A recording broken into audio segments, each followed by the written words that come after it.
जय गुरुदेव क्लास 8 मैं अरविंद कुमार सिंह संस्कार द गुरुकुल से आज आपके सामने हिंदी का पाठ 6 भगवान के डाकिए पढ़ाने जा रहा हूं। तो सभी लोग खोलिए पुस्तक भगवान के डाकिए। ये भगवान के डाकिए पाठ के लेखक रामधारी सिंह दिनकर, जिनका जन्म 22 सितंबर 1908 में हुआ था। इनकी मृत्यु 1974 में हुई। ये बहुत तगड़े देशभक्त के ऊपर रचना करने वाले और राज्यसभा के सदस्य भी थे और देशभक्ति से प्रेरित रचनाएं कुरुक्षेत्र, रश्मिरथी, उर्वशी को बल्कि महाकाव्य भी कहा जाता है हिंदी का। और अपनी साहित्य रचना के लिए इन्हें ज्ञानपीठ पुरस्कार भी 1972 में मिला। हिंदी का सबसे बड़ा पुरस्कार होता है ज्ञानपीठ पुरस्कार। और जिस समय भारत चाइना की लड़ाई हुई थी उसके बाद ये राज्यसभा में पहुंचे थे, तो अपनी रचना के बल पर ही पंडित जवाहरलाल नेहरू को इन्होंने बहुत मुंहतोड़ जवाब दे दिया था। मत रो युधिष्ठिर को ने जाने दे इनको स्वर्ग भी। अर्थात चीन की लड़ाई में हम ऐसा प्लेन लगाए रामधारी सिंह दिनकर उनके विरोध में उठकर के संसद में आपही के कारण देश हारा है, कुछ इस तरह। और दूसरे की हिम्मत नहीं थी कि जवाहरलाल नेहरू के खिलाफ बोलते, तो ये पहले व्यक्ति थे जो बोले थे कविता के माध्यम से। और ये प्रगतिवाद हमने चर्चा की होगी। छायावाद 40 तक रहा है, मीन्स 1920 से लेकर के 40 तक, और उसके बाद आया है प्रगतिवाद। छायावाद के बाद प्रगतिवाद। तो ये प्रगतिवाद के लेखक थे। प्रगतिवाद क्या है? जैसे अब हम आपको कहते हैं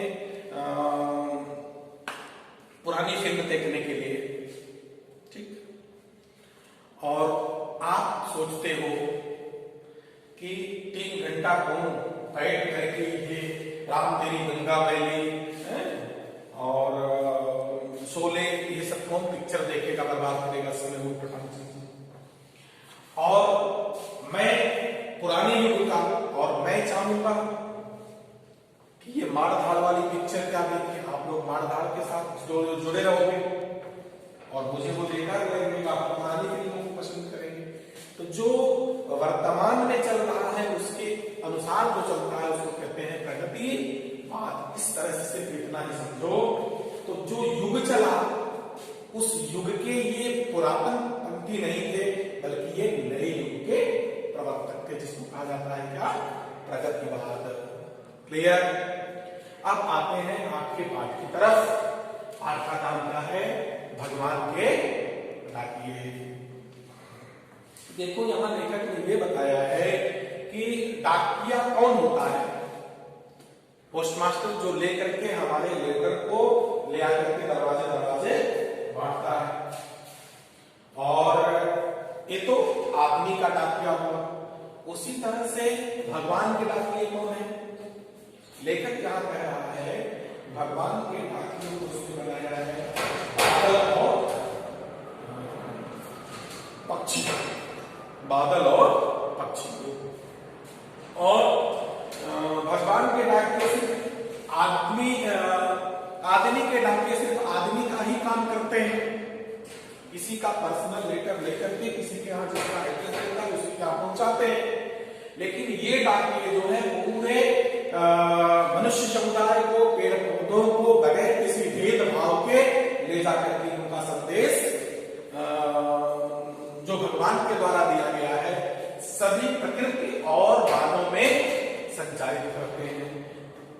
या लेते हैं। तो इस तरह से इस कविता में आइए हम पढ़ते हैं क्या कहा है। नाम खाली से करेंगे।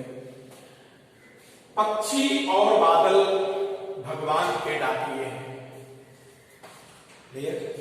जैसे मनुष्य के डाकिए पोस्ट मास्टर होते हैं और वह ले जाकर के जिसका एड्रेस रहता है सबकी चिट्ठियां देते हैं, उसी तरह पक्षी और बादल ये भगवान के दोनों डाकिए हैं जो एक महादेश से दूसरे महादेश को जाते हैं।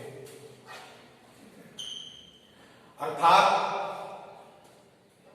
बादल और पक्षी ये नहीं कहते हैं कि हम मध्य प्रदेश के निवासी हैं तो छत्तीसगढ़ में नहीं जाएंगे और छत्तीसगढ़ के निवासी हैं तो मध्य प्रदेश में नहीं जाएंगे, बल्कि पक्षी जो है वो दूसरे देश से, साइबेरिया से उड़ करके कहां आते हैं?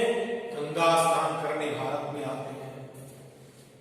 ठीक, अर्थात वह देश क्या, देश से और जो बड़ा देश होता है वो महादेश, अर्थात जिसको आप क्या कहते हो? महाद्वीप।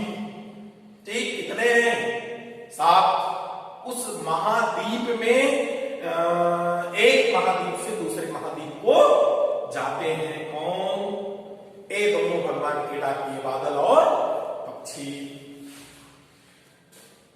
हम तो समझ नहीं पाते हैं और बुद्धिमान समझने वाला मनुष्य कि मैं बहुत ज्ञानी हूं, यहां पराजित हो जाता है, क्योंकि इन भगवान के डाकियों के जो संदेश हैं उनको ये पढ़ नहीं पाता है। ठीक, कैसे नहीं पढ़ पाता है? अब जब एक देश में जाते हैं से दूसरे देश में, तो हमने तो सीमाएं लगा ली हैं, हम भारत से पाकिस्तान नहीं जाएंगे, क्या वीजा चाहिए, लेकिन इनको उस तरह की जरूरत होती नहीं है। तो प्रेम, सद्भाव, समानता है एक ऐसी गुण है जिनको ये पढ़ लिए हैं। कौन? डाकिए बादल और पक्षी। मनुष्य बुद्धिमान होते हुए भी इन चीजों को नहीं पढ़ पाया है। शब्द तो दे दिया, अर्थ समझ लिया, लेकिन विचारधारा को इससे जो दूषित है उनको भरे हुए है। इसलिए यह बादल और पक्षी जो है इनसे ऊपर उठ चुके हैं। किससे? प्रेम, सद्भाव, समानता, सद्व्यवहार, इन गुणों को पक्षी और बादल सीख चुके हैं। इसलिए एक देश से वे दूसरे में बगैर किसी भेदभाव के जा रहे हैं। और आदमी ने सीमा और इन भेदभाव को मिला लिया है कहां? अपने दिमाग में। इसलिए ये जाने से वंचित है। क्लियर? हम समझ नहीं पाते हैं। ठीक, अर्थात मानवीय बुद्धिमान होते हुए भी इन गुणों को जो है वो समझ नहीं पाता है, जबकि इन गुणों से वो पार हो चुके हैं। मगर अपनी लाई चिट्ठियां पेड़ पौधे पहाड़ पानी और बांचते हैं उन प्रकृति के द्वारा। अर्थात प्रकृति क्या है? यही जो अपने आप जो चीजें उगती हैं, पेड़ पौधे पहाड़ जमीन है, ये सब जो है उन डाकियों के द्वारा लाई हुई चिट्ठियों को पढ़ लेते हैं। लेकिन आदमी अपने को बुद्धिमान करने वाला इन चिट्ठियों की आवाज को जो डाकिये और पक्षी और बादल के द्वारा लाई जाती है इनको पढ़ने में असमर्थ होता है और वह पढ़ लेती है।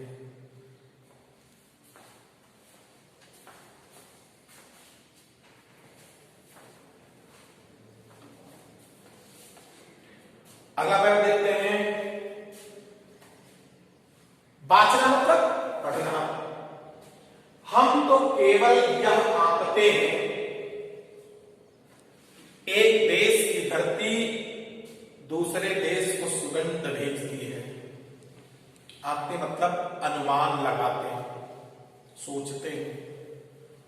ठीक है। एक देश की धरती जो है दूसरे देश को संदेश भेजती है। अर्थात हम जागृति के वेद से पढ़ते हैं कि पृथ्वी एक है और एक महाद्वीप से दूसरे महाद्वीप में इस धरती का ही आवरण है जहां मनुष्य रहता है। तो एक देश की सुगंध जो है वो दूसरे देश के पास तक जाती है, या सिर्फ अनुमान लगाते हैं। और मनुष्य जबकि ये अपनी सुगंध को बटोरते हैं एक देश की मिट्टी को और ले जाकर के दूसरे देश की मिट्टी में मिला देते हैं। कैसे? तालाब से पानी ये इकट्ठा करते हैं कौन? बादल, और उसके बाद वहां से सोख करके ले जाकर के दूसरे देश में बरसा देते हैं और वहां से ऊष्माकर्षित करते हैं, पानी को ग्रहण करते हैं बादल और दूसरे देश में ले जाकर के गिरा देते हैं। ठीक है। और पक्षी तमाम पेड़ों की सुगंध को जो है फूलों के एक देश में इकट्ठा करते हैं शरीर में और ले जाकर के दूसरे देश में पेड़ पौधों को गिरा देते हैं। इसलिए एक देश के पेड़ कहीं दूसरे देश में, या अपने यहां देखो दीवार पर पक्षी भेंट कर देते हैं तो दीवार पर भी पेड़ उगाते हैं कि कोई लगाने आता है? नहीं लगाने आता, वो पक्षी ही ले जाकर के आपके दीवार पर पेड़ को लगा देते हैं। तो उसी तरह वह एक देश में ही नहीं बल्कि विदेश में जाकर के भी ये पक्षी इन पेड़ों और पौधों को उगा देते हैं। तो ये हुआ अर्थ, एक देश की धरती दूसरे देश को सुगंध भेजती है। कैसे? इन बादलों और चिड़ियाओं के माध्यम से, पक्षी के माध्यम से। समझ में आया? बादल कैसे संदेश ले गए और पक्षी कैसे संदेश ले गए। और वह सौरभ हवा में तैरते हुए पक्षियों के पंखों पर तिरता है और एक देश का भाप दूसरे देश में पानी बनकर के गिरता है। अभी तक तो इन्होंने कहा, अब यहां देखो कविता में ही लिख दिया, ठीक, कि पक्षी जो है वह अपने पंखों पर तमाम परागण और पेड़ पौधे के बीज को धारण करते हैं और दूसरे देश में ले जाकर के गिरा देते हैं। उनके लिए सीमा का कोई छोर नहीं रहता है। सीमा किसके द्वारा बनाई जाती है? ये मनुष्य के दिमाग के द्वारा बनाई जाती है। इस चीज को वह क्या किए हैं? पार कर चुके हैं। और इसी तरह तालाब में पानी बादल एक जगह से इकट्ठा करते हैं जैसे मैंने बताया और ले जाकर के दूसरे देश में बारिश कर देते हैं। ठीक, तो हम तो केवल यहां आते हैं एक देश की धरती दूसरे देश को सुगंध भेजती है और यह सौरभ हवा में तैरते हुए पक्षियों की आंखों पर गिरता है और एक देश का भाव दूसरे देश में पानी करके गिरता है। अर्थात पक्षी जहां उनको वातावरण मिलता है वहां उस देश में वे चले जाते हैं और जब उनके अनुकूल वातावरण नहीं रहता है तो दूसरे देश में जाकर के घर बनाते हैं। इस तरह यह भगवान के डाकिए नामक पाठ पूरा हुआ और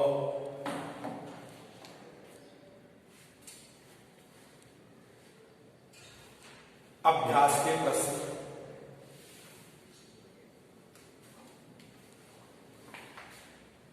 कवि ने पक्षी और बादल को भगवान के डाकिए क्यों बताया है? स्पष्ट कीजिए।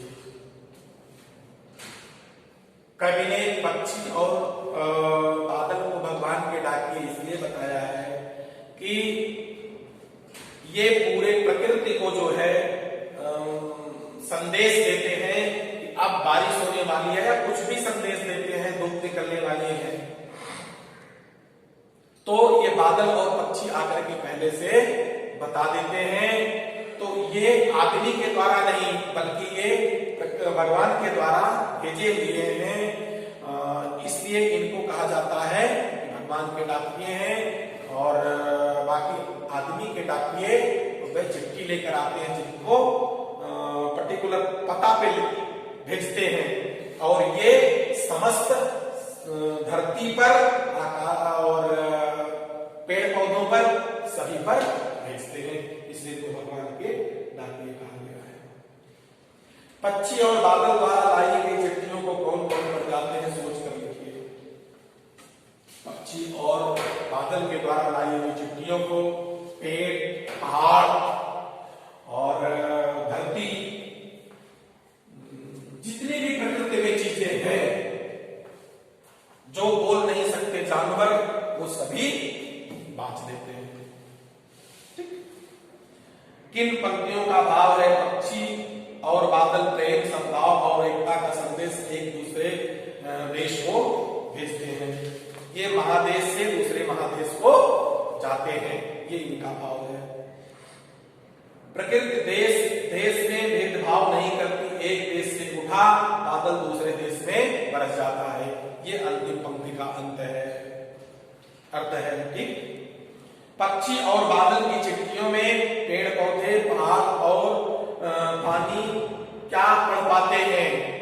ये बादल और पक्षी के द्वारा लाए हुए जो डाकिये हैं भगवान के, इनके संदेश ये पढ़ लेते हैं।